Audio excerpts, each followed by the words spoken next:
It was a cold, rainy evening when Lucas and Sophia stepped into their new home, a quaint, two-story house nestled in the heart of a quiet village.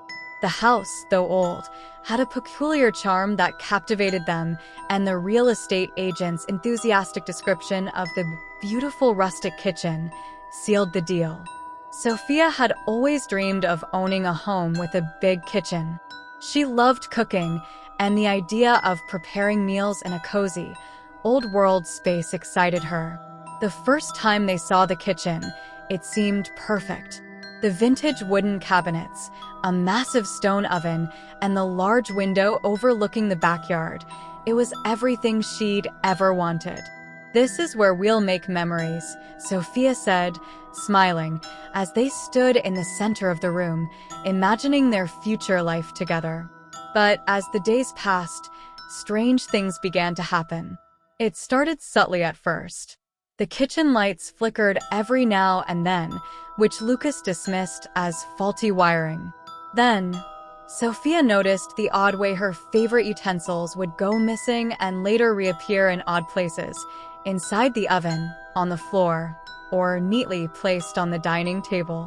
She chalked it up to her own forgetfulness, but a nagging feeling of unease settled in. One night, after a long day of unpacking, Sophia decided to make dinner. Lucas was in the living room, browsing through some old books they'd found in the attic. As Sophia chopped vegetables on the large wooden counter, she felt a sudden chill sweep through the room.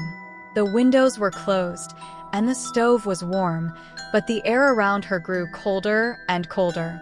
She tried to shake it off, focusing on her cooking, but then something strange happened.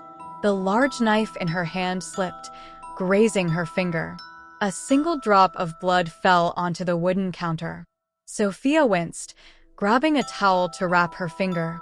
As she pressed it against the wound, she heard a soft, whispering sound, like someone murmuring right behind her. Her heart raced. She spun around, expecting to see Lucas, but the kitchen was empty. The whispering grew louder, filling the room, as if the walls themselves were speaking. "Sophia," Lucas called from the living room. "Are you okay?" She blinked, the whispers suddenly gone. "Yeah, just cut myself. I'll be fine." That night, Sophia couldn't sleep. Every time she closed her eyes, she heard the whispers again, low, guttural murmurs in a language she couldn't understand. She tried to tell Lucas, but he laughed it off, suggesting they were both just stressed from the move. But Sophia couldn't shake the feeling that something was wrong with the kitchen. The next day, as she cleaned the kitchen, she noticed something odd about the walls. They were old, covered in cracked, faded tiles, but one section near the stove seemed newer. Curious, Sophia ran her fingers along the tiles, feeling for any imperfections. One of the tiles felt loose. Without thinking, she pried it open, revealing a small, dark compartment hidden behind the wall. Inside, she found a tattered piece of parchment, covered in strange symbols. Her skin prickled as she held it, and the whispers returned, louder this time, as if coming from the walls themselves. That night, Lucas woke up to the sound of pots clattering in the kitchen. Groggy and annoyed, he walked downstairs, expecting to find Sophia cooking late into the night. But when he reached the kitchen, he froze. The room was dark, save for a faint glow emanating from the stove. Pots and pans hung in the air, swaying as if caught in a gentle breeze. The oven door was open, and inside, the fire roared as if something was being cooked, though the stove was off. "Lucas," a voice whispered. But it wasn't Sophia's voice. He turned slowly, his heart pounding in his chest. In the dim light, he could just make out a figure standing by the window, a shadowy silhouette of a woman, her face hidden in darkness. "Who's there?" Lucas shouted, backing away toward the door. The figure stepped closer, the whispering growing louder, filling his ears.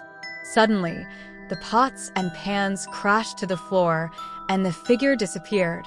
Lucas ran upstairs, shaking Sophia awake. "There's something in the kitchen," he gasped.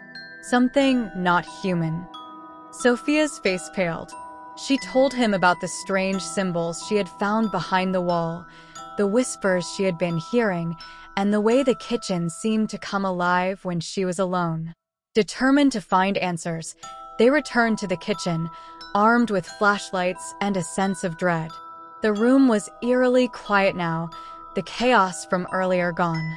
They approached the compartment Sophia had discovered, pulling the parchment out once more. As they studied the symbols, Lucas recognized something from one of the books in the attic, a story about the house's previous owners. Decades ago, the house had belonged to a reclusive woman who was rumored to practice dark magic. She had been obsessed with her kitchen, spending hours locked inside, performing rituals over the stove. The locals believed she had summoned something evil, that never left the house. Suddenly, the stove roared to life, flames bursting from the oven. The whispers returned, deafening this time, as if dozens of voices were screaming at once. The kitchen seemed to warp, the walls closing in around them. "Get out!" Sophia screamed, pulling Lucas toward the door. But the kitchen wasn't done with them yet. The oven door swung open, and from within the flames, the shadowy figure emerged, tall, twisted, her eyes glowing with an unnatural light. "You cannot leave," the figure hissed, her voice a chorus of whispers. "This kitchen is mine." Lucas and Sophia bolted for the door, their hearts racing as the whispers chased them. They barely made it out of the house before the kitchen erupted into a cacophony of noise, the sound of knives clattering, pots banging, and the horrifying scream of the figure they had seen. They never went back to the house. The whispers, however, never left them. Even miles away, in the safety of a hotel room, Sophia could still hear them in the dead of night, calling her back to a Cozinha.